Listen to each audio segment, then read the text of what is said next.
건강을 되찾을 수 있었지만 그에겐 상상도 못했던 고민이 생겼다. 요실금이 생긴 것이다. 전립선 암 수술한 다음부터는 그러니까 소변줄에서 주머니에 차고 다니다가 그걸 빼면서부터는 좀 소변이 많이 샜습니다. 3년 됐죠. 3년 넘었죠. 농사를 짓다 보면 늘 몸을 이리저리 움직여야 하는데 자세를 바꿀 때마다 그의 의지와는 상관없이 소변이 줄줄 새어나온다. 뭐 서서 이럴 때도 물론 그렇지만은 앉았다 일어났다 이렇게 할 적이에요. 또 저기 밥 내고 그럴 때 더 많이 새더라고요. 보면.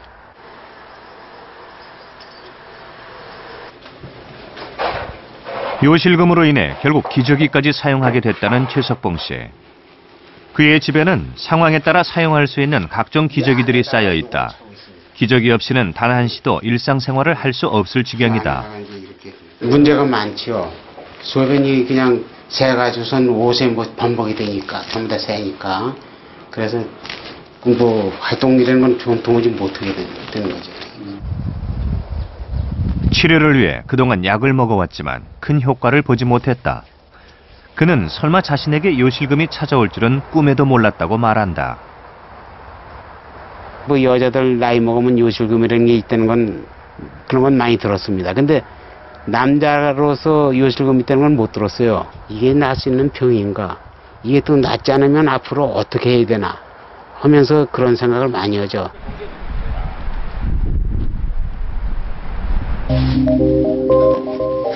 그렇다면 전립선암 수술 후 최석봉 씨에게 요실금이 찾아온 이유는 무엇이며 그의 상태는 지금 어느 정도일까? 해봤는데 요도가 좁아진 데는 없고 관략근이 좀 약. 요 역동화 검사 결과 그의 요도 압력은 정상인들에 비해 현저히 낮다.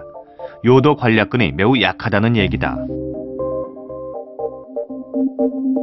이는 눈으로도 확인할 수 있는데 방광 내시경 사진엔 소변을 배출하지 않는 시기 꽉 닫혀 있어야 할 요도 관략근이 열려 있는 것을 볼 수 있었다. 그 수술 범위나 아니면은 암의 위치에 따라서는 관략근이 좀 손상될 수가 있습니다. 그래서 전립선암으로 전립선 적출술을 받으면은 수술 받은 환자의 한 16%는 이런 요실금이 생기고 그 중에서 한 10% 정도는 이제 수술적인 치료가 필요하다고 되어 있거든요. 그래서 우리나라가 최근에 이제 전립선암 수술이 많아지면서 남성 요실금도 이제 더불어서 그 숫자가 좀 많이 증가하고 있죠. 그래서 이분은 요도 관략근이 약해져서 생기는 복압 요실금이죠.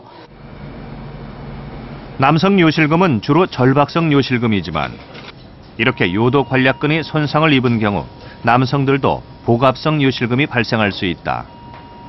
심한 요실금으로 고생해온 최석봉 씨는 기능을 잃은 관략근을 대신해줄 인공 요도 관략근 수술을 받았다. 요실금의 정도가 좀 약하면은 이런 인공 요도 관략근 대신에 요도 주위에다가 실리콘 액체 등을 주사하는 주사요법, 그 다음에 여성들 테이프 수술처럼 남성도 요도를 테이프로 좀 압력을 높여주는 그런 테이프 수술도 시행할 수가 있죠. 아주 심하거나 다른 방법에 실패한 경우에는 이제 인공 요도 관략근 수술이 가장 좋은 방법입니다.